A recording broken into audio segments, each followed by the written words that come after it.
मैत्री। क्या व्हाट्सअप यार, मैं घर पे इतना बोर हो रही हूँ। कोई हॉरर मूवी देखने चलें क्या? नहीं यार श्रेया, मेरे को बहुत डर लगता है। पागल है क्या? आप बड़े हो गए हैं, अब चलना यार। इफ आई से नो, इसको लगेगा मैं अभी भी बच्ची हूँ। अच्छा चल, इतना पुश मत कर, आई टैग अलोंग। मैत्री, I just got my hands on the latest iPhone यार, I'm so happy। अरे कॉन्ग्रेट्स यार। हाँ। भाई लेकिन कांग्रेट्स वांग्रेट्स सब ठीक है, लेकिन ये बता कि तू अपना डब्बा कब बदलेगी? इतने टाइम से एक ही फोन चला रही है। मैत्री कुछ ऐसा बोल दे कि तेरी इमेज खराब ना हो आज। अरे तू रुक यार, मैं बस ये नए वर्जन की वेट कर रही हूँ आईफोन के। आते ही ले लूंगी। हाँ तू पार्टी देना यार। हेलो। हाँ मैत्री, यार I'm going out with my friends tonight for a party, तू चलेगी साथ? हाँ यार चल श्रेया, बता कितने बजे जाना है। भाई आराम से 1-2 बजे तक आएंगे। अबे ये तो बहुत लेट है, मम्मा बिल्कुल नहीं मानेगी। What's wrong with you यार मैत्री, we're almost adults now। ये मम्मा मम्मा अब तो करना बंद कर दे। I won't be part of the cool group if I say no today. कुछ सोच ले अच्छा सा। अच्छा चल, you pick me up at 8। हाँ करती हूँ घर पे मैनेज। अभी मैंने आपको अपने लाइफ के 3 ऐसे इवेंट्स दिखाए where I did things under the influence of my friends, जो मैं जनरली खुद से कभी नहीं करती। ये काम करने से मेरा कॉन्फिडेंस भी थोड़ा सा शेक हुआ, and it's safe to say that I became a victim of peer pressure. Now I want you to pause this video for 5 seconds and think. क्या तुम भी पीयर प्रेशर का शिकार रह चुके हो? तो अब डिस्कस करते हैं कि आखिर पीयर प्रेशर का असली रूट कॉज है क्या। Why we can all blame our friends यार, कि उसने मुझे प्रेशराइज करा इसलिए मैंने ये काम किया, उसने मुझे पुश करा इसलिए मैंने ये काम किया। I feel that if we are becoming a victim of peer pressure, कहीं ना कहीं हम भी इसके लिए रिस्पॉन्सिबल हैं। तो अब आप पूछेंगे अरे यार मैं कैसे रिस्पॉन्सिबल हूं? तो चलो आज कुछ नया ट्राई करते हैं इसको फाइंड आउट करने के लिए। तो चलो let's begin with the activity. Step number 1, आज हम अपनी बिजी लाइफ में से फुर्सत से टाइम निकालकर आराम से इधर बैठेंगे। Done? Good. Step number 2, I want you to get a piece of paper and a pen, and आज हम writers बनने वाले हैं। So now before I jump into the most exciting part of the activity, I want you to think about something. क्या तुम्हें भी लगता है कि जैसे जैसे हम बड़े होते हैं हमारे व्यू पॉइंट्स भी डेवलप होते रहते हैं? तुम्हें कई चीजें तो सही लगती हैं पर कई चीजें गलत भी लगती हैं। और हाँ, sometimes what may feel right to you might not feel right to me. और कभी कभी जो मुझे सही लग रहा होगा वो तुम्हें गलत लग रहा होगा, क्योंकि ये हमारे व्यू पॉइंट्स काफी डिफरेंट फैक्टर्स पर डिपेंड करते हैं। हम किस तरह की फैमिली में पैदा हुए, हमारे सर्कमस्टांसेस क्या थे, हम किस फ्रेंड्स के अराउंड रहते हैं, इन सब फैक्टर्स की वजह से हमारे डिफरेंट व्यू पॉइंट्स होते हैं। पर क्या कभी हमने सोचा कि हमें कई चीजें सही क्यों लगती हैं और कई चीजें गलत क्यों लगती हैं?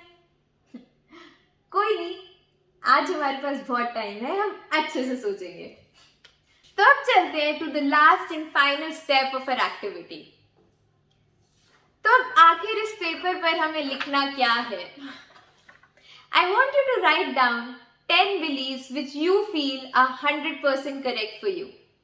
ऐसे 10 बिलीव्स इस पेपर पे लिखो जो तुम्हें लगता है तुम्हारे लिए बिल्कुल सही है।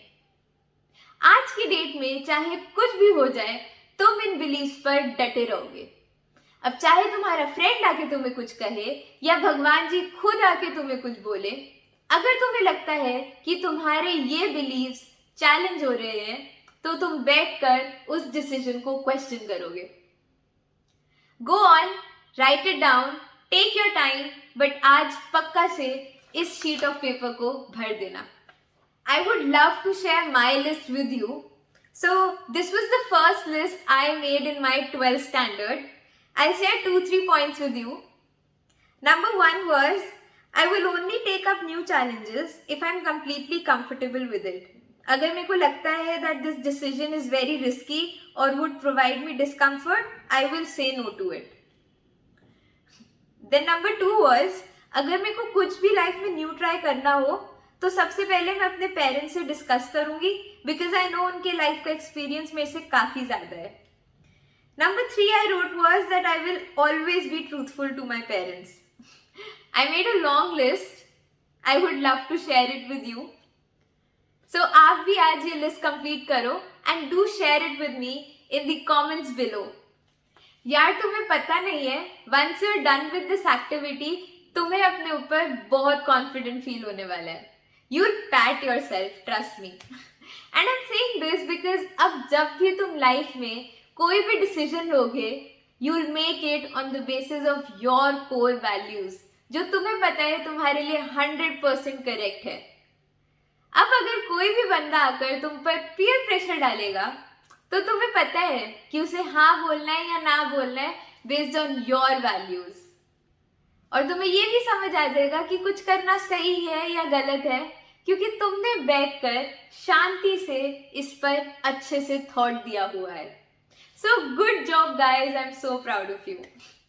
बट फ्रेंड्स, बहुत बार हम अपने वैल्यूज और बिलीव्स को अपने अराउंड ही सेंटर्ड रखते हैं. हम भूल जाते हैं कि हमारे एक्शंस बाकियों के रिएक्शंस को भी इन्फ्लुएंस करते हैं. इसीलिए बहुत ज़रूरी है कि जब भी हम अपना बिलीफ सिस्टम इस्टेब्लिश करें, हम बाकियों की सिचुएशंस और बाकियों के रिएक्शंस को भी अपनी कंसिडरेशन में लें. So following what Maitri said, I also came up with 2 beliefs of my own. Point number 1, मैं कभी किसी को किसी चीज़ के लिए इम्पोज नहीं करूँगी. पॉइंट नंबर 2, मैं कभी किसी के साथ कोई आर्ग्यूमेंट करने से पहले उनके शूज में अपने आप को डाल के सोचूंगी. अब क्योंकि मैंने अपने बिलीव्स को इस तरह से इस्टेब्लिश किया कि मैंने बाकियों को भी माइंड में रखा, तो मेरे एक्शंस और मेरे वर्ड्स कभी किसी को प्रेशराइज नहीं फील कराएंगे और उनको एक सेफ स्पेस भी प्रोवाइड करेंगे जिससे वो अपना पर्सपेक्टिव मेरे सामने रख सकें. So now let's go back to the initial example जहाँ पे मैंने मैत्री को एक हॉरर मूवी के लिए पूछा और देखते हैं कि वो कॉन्वर्सेशन एक्चुअली पैन आउट करनी कैसे चाहिए थी. हेलो, हाँ मैत्री, मैं घर पे बहुत बोर हो रही हूँ, कोई हॉरर मूवी देखने चले क्या? नहीं यार श्रेया, मेरे को बहुत डर लगता है. चलते हैं ना, इट विल बी फन. यार मैंने आज तक फ्रेंड्स के साथ हॉरर मूवी नहीं देखी थिएटर में जाके, so this is something that is entirely new for me. And according to my beliefs, if I am trying something new, I will make sure that I'm completely comfortable doing it और कोई risk involved नहीं है. तो इस case में अगर मैं श्रेया के साथ जाती हूँ तो मेरे को 100% गारंटी है कि मेरे को डर लगेगा, और उस टाइम मैं श्रेया को तंग भी नहीं कर सकती क्योंकि वो मूवी देख रही होगी, ना ही मैं घर वापस आ सकती हूँ क्योंकि मुझे रास्ते नहीं आते एंड मेरे पेरेंट्स अभी बिजी हैं, और ना ही मैं थिएटर के बाहर 2-3 घंटे बैठना चाहूँगी because let's face it, that's not who I am. तो here in the current scenario I don't think this is the best decision for me. I am not comfortable doing it and it is too risky for me. तो I will firmly say no to Shreya this time. This is what my beliefs say and I will stick to it. यार मैं comfortable ही नहीं होती हूँ horror movies के साथ. They tend to take a toll on me. नहीं हो पाएगा सीरियसली. सो फ्रेंड्स, इस सिचुएशन में ये बहुत ही क्लियर है कि मैत्री काफ़ी अनकंफर्टेबल फील करती है हॉरर मूवीज़ देखने में. So I will respect her wishes to not watch horror movies, क्योंकि मेरा भी ये बिलीफ सिस्टम है कि मैं कभी किसी को इम्पोज नहीं करूँगी किसी चीज़ के लिए. तो मेरे को भी अपने एंड से मैत्री के ऊपर कोई अनड्यू प्रेशर नहीं बनाना चाहिए. So I will go ahead with my plan on my own, क्योंकि मैं हॉरर मूवीज़ इन्जॉय करती हूँ और मैं मैत्री की विशेस को रिस्पेक्ट करूँगी क्योंकि वो हॉरर मूवीज़ उतना इन्जॉय नहीं करती. हाँ, कोई टेंशन की बात थोड़ी है यार, सबके अपने इंटरेस्ट्स होते हैं. कोई बात नहीं, हम बाद में फिर कभी कोई कॉमेडी मूवी देखने चले जाएंगे. हाँ यार, थैंक्स. हाँ, नो वरीज, cool. क्योंकि मैं अपने डिसीजंस पर फर्म रही, I was able to avoid a situation जिसमें मैं अपने आप को ही अनकंफर्टेबल फील कराती। एंड क्योंकि मैं मैत्री का डिस्कम्फर्ट सेंस कर पाई, मैंने उसके ऊपर कोई अनड्यू प्रेशर नहीं बनाया, तो इससे हमारी फ्रेंडशिप भी इंटैक्ट रहेगी और मैं अपने इंटरेस्ट की चीज़ें फ्रीली कर पाऊंगी और वो अपने। सो फ्रेंड्स, ये सिंपल से लेसन्स हमको लाइफ में बहुत हेल्प करते हैं, बट जस्ट बिकॉज हम अपने बिलीव्स को एक बार इस्टेब्लिश कर लें, इसका मतलब ये नहीं कि हम उन बिलीव्स को कभी ऑल्टर ही ना करें। हमारी लाइफ में बहुत सारे चेंजेस आते हैं टाइम टू टाइम, इसलिए बहुत ज़रूरी है कि हम उन चेंजेस के साथ अडेप्ट करें ताकि हम लाइफ में आगे बढ़ सकें। सो इसीलिए from time to time we must revisit our beliefs and alter them as change demands. हम सब अपनी लाइफ में कभी ना कभी पीयर प्रेशर के शिकार बनते ही हैं। So we really hope that you found this video useful. If you want us to talk about more such topics, please feel free to leave your thoughts in the comment section below. And if you like this video, hit the thumbs up button and hit the subscribe button. Till then, keep learning and keep enjoying. Thanks for watching, guys. Bye.